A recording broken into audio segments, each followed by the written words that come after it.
Paolo Portoghesi, veramente lo accoglierei con un applauso, lo ringrazio ancora per essere qui.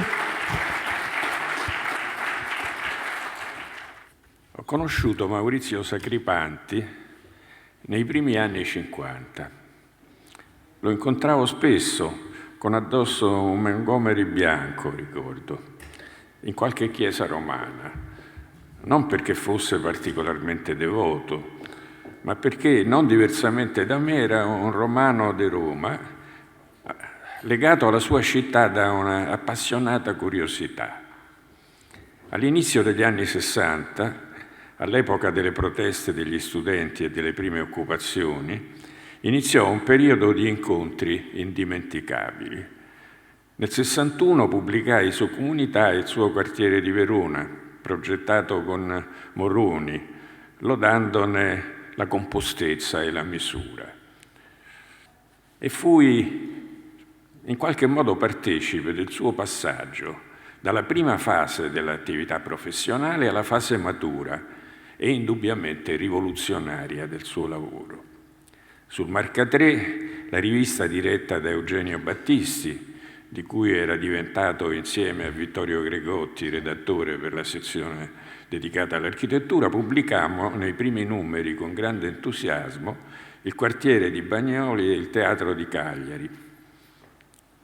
Era l'epoca in cui allestimmo, sotto l'egida di Zevi, la mostra di Michelangelo e insieme a Renato Pedio e Vittorio Gelmetti stavamo progettando un happening letterario, musicale e architettonico dedicato ai fatti di Reggio Emilia, primo sussulto di un'Italia avviata ad appiattirsi politicamente all'insegna del compromesso.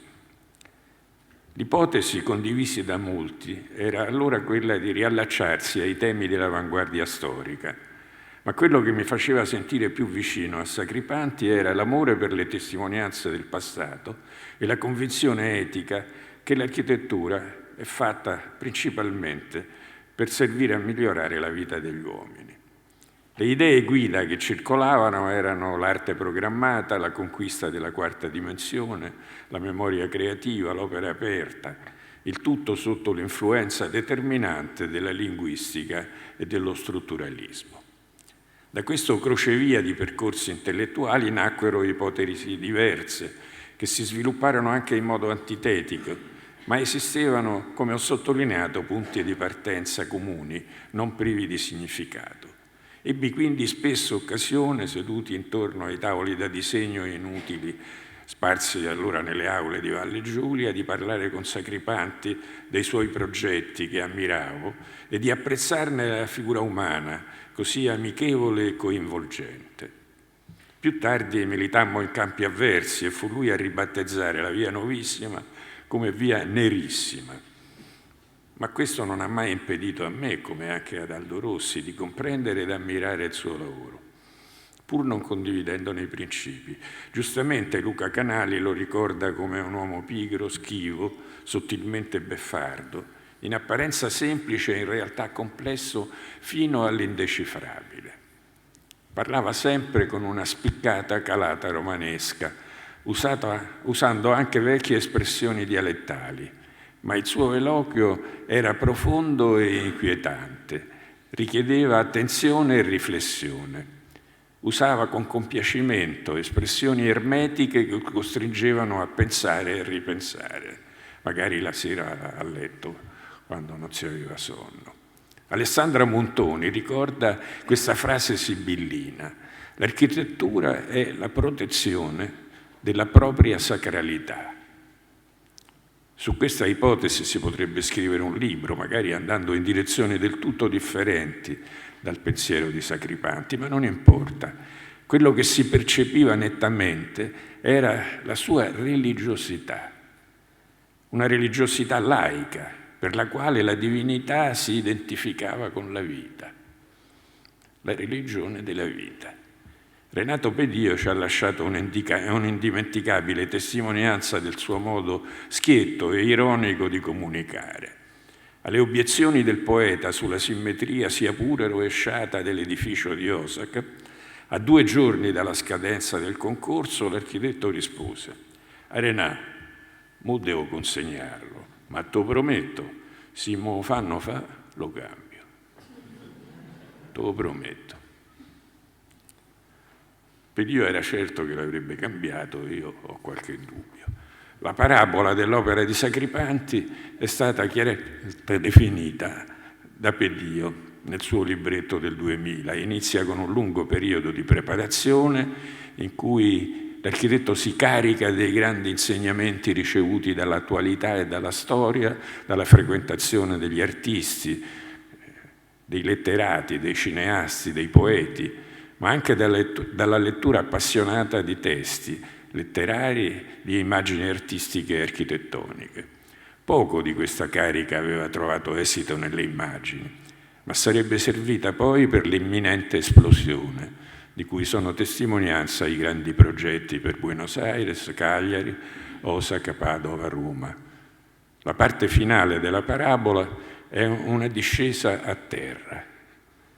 Sacripanti non è più costretto a disegnare soltanto, ma può costruire i suoi ultimi progetti, la scuola di Sant'Arcangelo di Romagna, la piazza Parcheggio di Forlì e il museo Maccagno, inaugurando una poetica del cemento armato, memore del brutalismo, ma non aliena da finezze e tenerezze.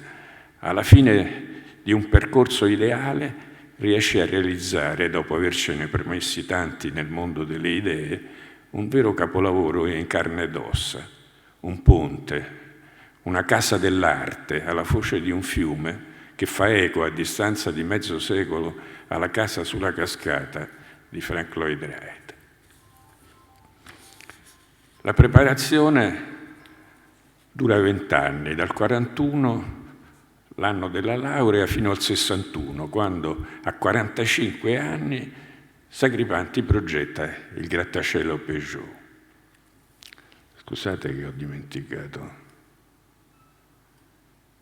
Questo è sempre il quartiere, questa è l'opera realizzata a Maccagna e questo è il grattacielo Peugeot. Una stagione impressionante di forza creativa, in cui espiume compiutamente la poetica della quarta dimensione, dei processi strutturali e generativi, progettando architetture che si sollevano, si smembrano, addirittura pulsano come un gigantesco cuore artificiale, ma soprattutto si danno, si offrono con generosità e invitando a un modo di vivere basato sulle relazioni umane, contenuto supremo delle sue immagini.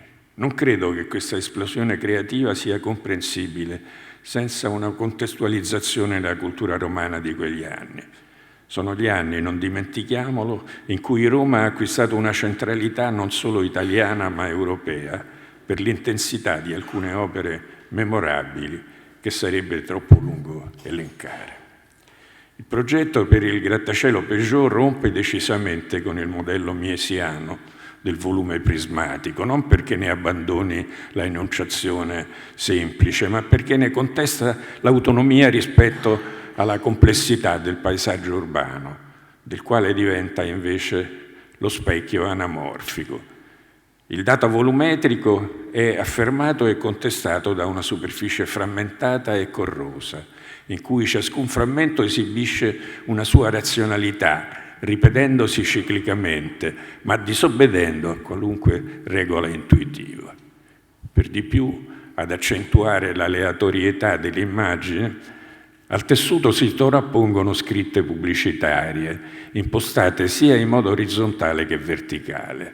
Sembra che le insegne, così presenti nella figurazione dell'ambiente urbano, come scollato dalle strategiche collocazioni originarie, si siano proiettate sul volume edilizio per distruggerne la compattezza e l'autonomia. L'architettura si veste quindi delle forme che meglio esprimono i caratteri di una società in cui domina il valore di scambio e il consumismo sta diventando un fattore centrale. Sacripanti sicuramente già avverte del consumismo il rischio, il carattere inquietante e invasivo, ma ne sente tutta l'importanza come segno dei tempi, ne avverte la funzione innovativa che rende la città sempre più un nodo di relazioni ad alta intensità. Trasformando la pubblicità in un ingrediente della sua architettura, Sacripanti aderisce fino in fondo a un processo reale, che non si sente chiamato né ad assolvere né a condannare, ma piuttosto a capire nella sua logica e a utilizzare in una poetica della vitalità. Lo stesso Heidegger ammoniva che non ci può essere una vera svolta senza riconoscere e subire l'abisso che ci sta accanto. Posto che in genere a questa epoca sia ancora riservata una svolta, questa potrà aver luogo solo se il mondo si capovolge da capo a fondo, cioè se si capovolge a partire dall'abisso. Nell'epoca della notte del mondo, l'abisso deve essere riconosciuto e subito fino in fondo.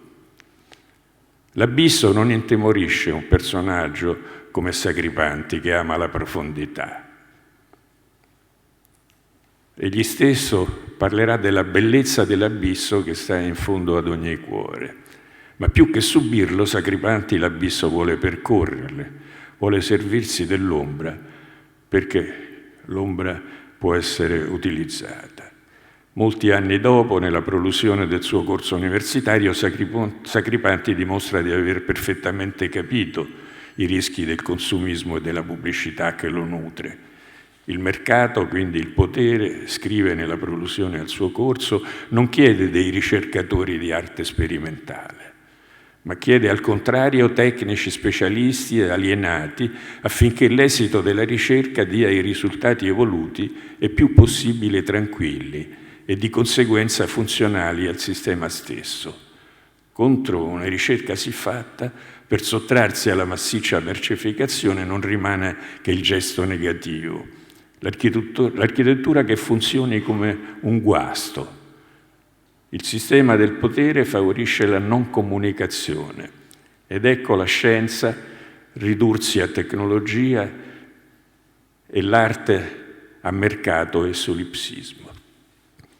Se il progetto Peugeot è la presa di coscienza di un mondo in rapida metamorfosi che comincia a rivelare nuovi caratteri, nuove forme linguistiche, la seconda tappa, il progetto dell'ospedale di Domodossola, guarda al futuro, rivendica il diritto di una società in movimento di superare le inibizioni del realismo che pure aveva dato all'Italia un inaspettato ruolo centrale nel mondo del cinema. L'architettura deve sollevarsi da terra, mostrare le possibilità della tecnica di sfidare la forza di gravità. Lo sbalzo, quello che Frank Lloyd Wright aveva definito nella sua biografia il più romantico e il più libero di tutti i principi costruttivi, diventa il cavallo di battaglia di una concezione in cui l'architettura non sta più necessariamente sotto il cielo, ma riempie il cielo. Crea trasparenze inedite, commistioni tra l'opera dell'uomo e l'atmosfera, luci e ombre che si liberano nel vuoto. Il modello è l'albero che con l'orizzontalità dei rami si libera dal tronco, ma prima di essere adottato come modello l'albero deve anzitutto moltiplicarsi, trasformarsi in piantagione secondo le regole dell'agricoltura. L'albero deve anche, come quelli dipinti da Mondrian, razionalizzarsi, diventare un albero mentale, diventare edaburi, parola giapponese proposta da Wright per esprimere il concetto di alberità. Nel 1963 Sacripanti torna ad occuparsi di Habitat con il concorso di Bagnoli e lo fa convinto ormai che le esperienze realistiche come quella di Verona non solo non rispondevano alle esigenze di rinnovamento, ma costituivano quello che non si poteva più fare. Erano gli anni in cui Argan aveva scritto un saggio importante che gli architetti avevano letto con grande interesse. Si intitolava Modulo misura e modulo oggetto. A Bagnoli l'architetto prende posizione a favore del modulo oggetto. Gli oggetti modulari con la loro forma cubica diventano le cellule di un organismo che si forma per aggregazione, per ripetizione e per sovrapposizione. Ne nasce un tessuto di volumi puri che si offrono al gioco delle luci e delle ombre. Si è individuato un sottomultiplo minimo come unità di misura di un reticolo spaziale che è diventato la griglia da cui si è proceduto per la progettazione urbanistica e architettonica di tutto il complesso, scrive Sacripanti. Questo sottomultiplo, questo modulo che condiziona e risolve tutta la composizione, non è stato estratto come la misura che potesse rispondere a un prefabbricato industriale o che risultasse da un lavoro di questo genere, ma è stato fissato da una cubatura che, rappresentando la dimensione della cellula di partenza dell'alloggio, si trasforma nella maglia spaziale tipica della struttura. In questa maniera il modulo non è rimasto una invenzione o solo una convenzione tecnologica, ma si è caratterizzato in un oggetto che già di per sé dà nel momento stesso in cui si usa in una determinata quantità la possibilità di intuire sempre l'ordine di grandezza a cui si riferisce. In questo caso la massa costruita non si libra nell'aria ma aderisce a una situazione orografica complessa con forti pendenze e tende attraverso delle combinazioni seriali a creare un tessuto discontinuo in cui nasce un gioco di trasparenze. È sempre Sacripanti che scriva che annullano il valore di barriera che dei corpi in linea potrebbero creare, lasciando filtrare luce e paesaggio. Il 1966 è l'anno del progetto di concorso per il Teatro di Cagliari, che apparirà nel numero 6-7 del Marca 3.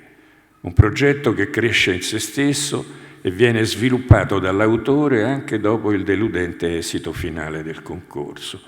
Più che assolvere al compito di offrire a una città una inedita macchina teatrale, il progetto si presenta come il manifesto di una rivoluzione radicale dello spazio teatrale, basata sulla convenzione della parete di cristallo. Dell'organismo teatrale viene messo in discussione tutto, la divisione anzitutto tra platea e palcoscenico, la collocazione frontale della scena, il contrasto tra una zona plasmabile in mille modi diversi, come quella appunto del palcoscenico, e una zona immutabile in cui si ripete all'infinito lo stesso rito del pubblico di spettatori. Il modo in cui questa rivoluzione si compie è quella di concepire lo spazio teatrale con incredibile capacità visionaria, come qualcosa di elastico, posto tra l'incudine e il martello, due superfici, un cielo e una terra, che un sistema meccanico consente di modellare a piacimento perché suddivise in tanti prismi, dei veri e propri pixel in cui l'immagine si scompone, che possono salire e scendersi e fermarsi dove a volta si decide di fermarli per poter creare un luogo di rappresentazione basato sulla frontalità o un palco centrale posto tra due platee o una pianta tra due palchi o addirittura un unico spazio in cui spettatore e attore convivano, come molti anni dopo Ronconi riuscirà a fare a Milano in Piazza del Duomo con lo spettacolo dell'Orlando Furioso, smembrandone la rappresentazione in episodi fruibili in contemporanea da gruppi diversi di spettatori. Il progetto, a quanto sembra dalle immagini conservate, bellissime fotografie eseguite in parte da Oscar Savio, ha avuto diverse fasi di elaborazione. L'involucro originario era un volume prismatico, disegnato con grande eleganza, ma che comunque racchiudeva la macchina, separandola nettamente dallo spazio esterno. Nella seconda versione la scatola, seguendo una suggestione wrightiana, continuamente ripresa da Zevi, si scompone. Anzi, non si accontenta di scomporsi in lastre come aveva fatto Mies a Barcellona, ma viene smaterializzata. Si trasforma in una rete filtrante, suggerita attraverso un plastico scultoreo che manifesta chiaramente la volontà di estendere il sistema flessibile dell'interno al volto esterno dell'edificio. La terza tappa poteva essere la trasformazione del teatro in città. E l'ipotesi formulata da Sacripanti per il ponte di Messina come un traliccio che invade il paesaggio e si offre con i suoi spazi a un'infinità di possibili usi, come le fronde di un albero offrono una trama per i nidi degli uccelli, non è che un'estensione all'infinito della sua idea di teatro della vita e quindi mobile, flessibile, soggetto alla potente attrazione della terra e del cielo.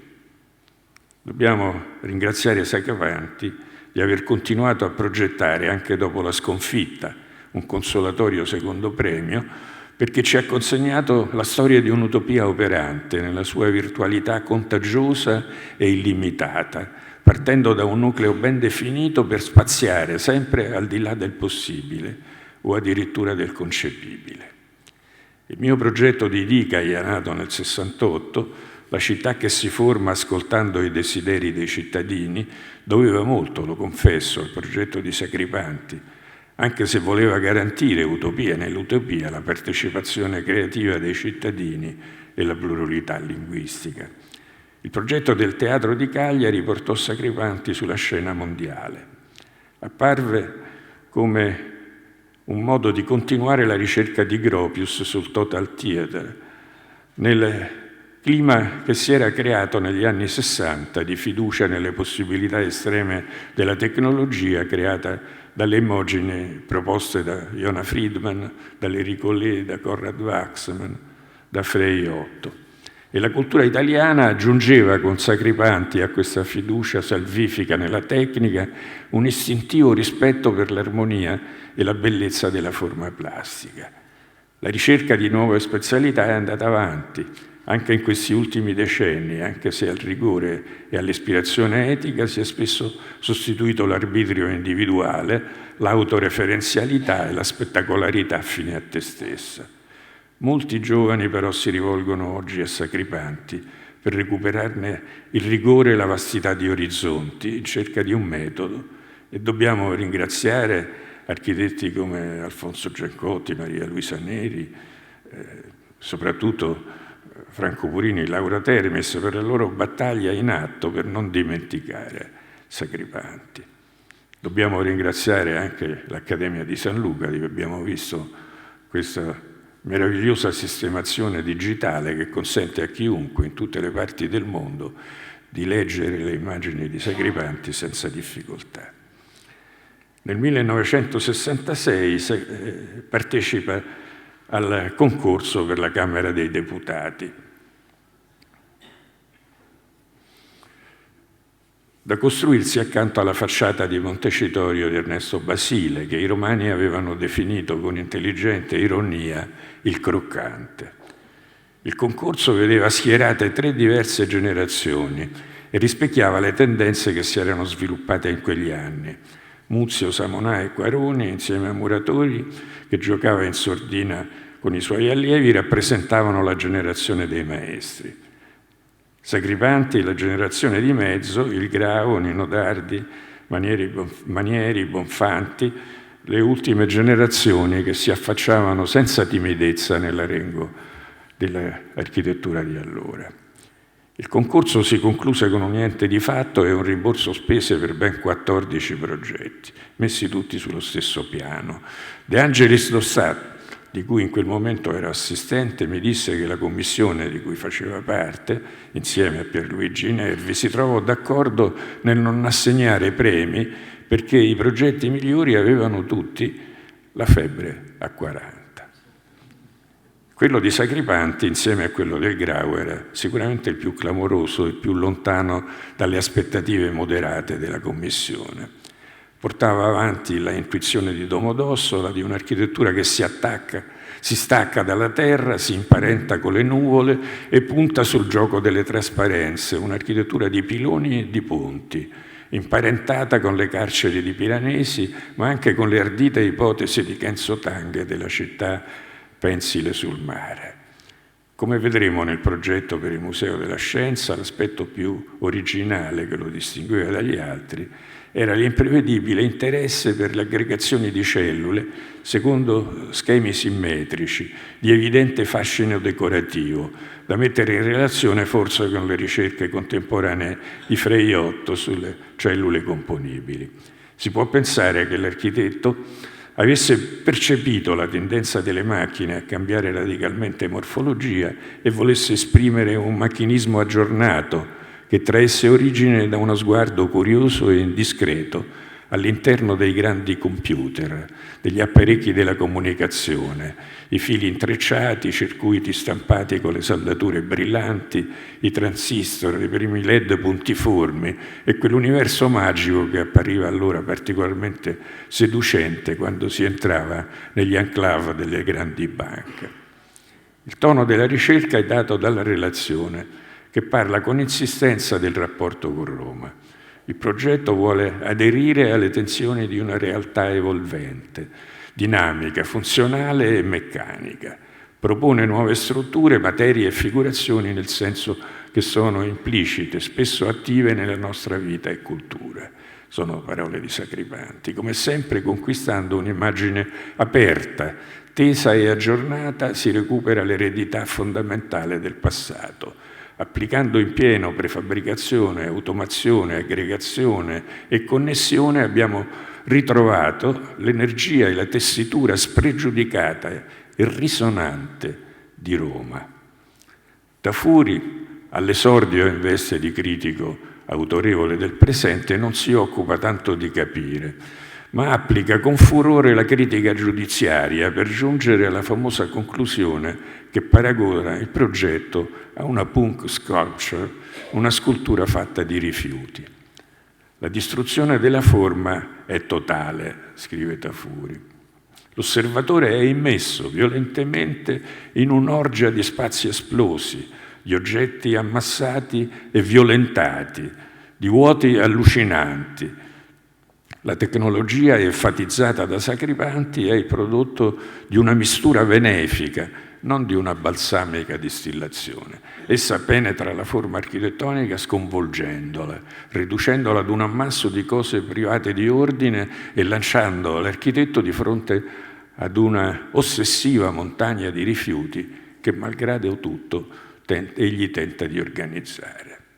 A rileggerlo oggi, questo scritto, a distanza di mezzo secolo, qualcosa non torna. Il critico ha evitato lo sforzo di capire quanto c'è di aleatorio e di ironico nel progetto, attribuendo all'autore una forma di nichilismo, lontano mille miglia dalla gioiosa parata di sbalzi, di ponti, che danno conto di una lettura personale della città e mettono in rilievo la disordinata bellezza di molti dei luoghi più segreti di Roma, il Portico d'Ottavia, la salita del Grillo, la rampa dei Savelli sull'Aventino, l'arco della Ciambella, l'arco di Druso, le situazioni spaziali imprevedibili e surreali formate dai cavalcavia che uniscono i palazzi, dai rudini che mettono fuori scala il tessuto edilizio. Così l'affettuosa ironia e il candore vengono scambiati per una volontà distruttiva. A distanza di parecchi anni, nell'89, Sacripanti insiste sull'ironia. Inventai questo luogo finto per persone finte, profetico.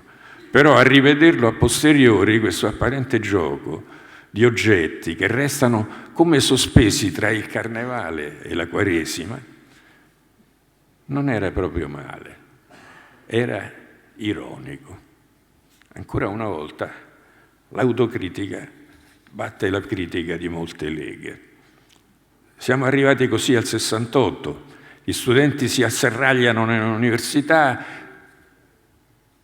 e mimano una rivoluzione che la classe operaia guarda da lontano con indifferenza. Sacripanti partecipa al concorso per il padiglione dell'Expo di Osaka, inventando un'architettura semovente che puzza come il cuore di un animale, dotato di un sistema circolatorio. Ricordo forse di un Pantheon messo in moto, dove la cupola diviene un sistema di lame in bilico e le murature sembrano trasparenti. ricordo forse della capanna e della tenda, certo della cupola che Sacripanti ricorda continuamente nei suoi scritti come uno dei capolavori assoluti dell'attività edilizia dell'uomo. Di certo il progetto esprime con chiarezza la volontà di riscoprire uno spazio del tempo dove l'ombra frantumata, non più statica, lascia il cielo elusivo ed abitabile insieme. Acciaio e plastica gli consentono di creare un fantastico orologio, un meccanismo preciso e nello stesso tempo mutevole, un inno alla mutevolezza programmata. La struttura divisa in due parti inversamente simmetrica è costituita da una serie di anelli di acciaio che crescono progressivamente di dimensione, come avviene nelle conchiglie. Scusate.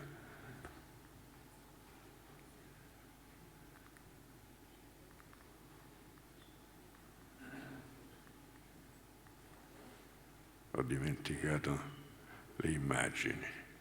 Eccoci.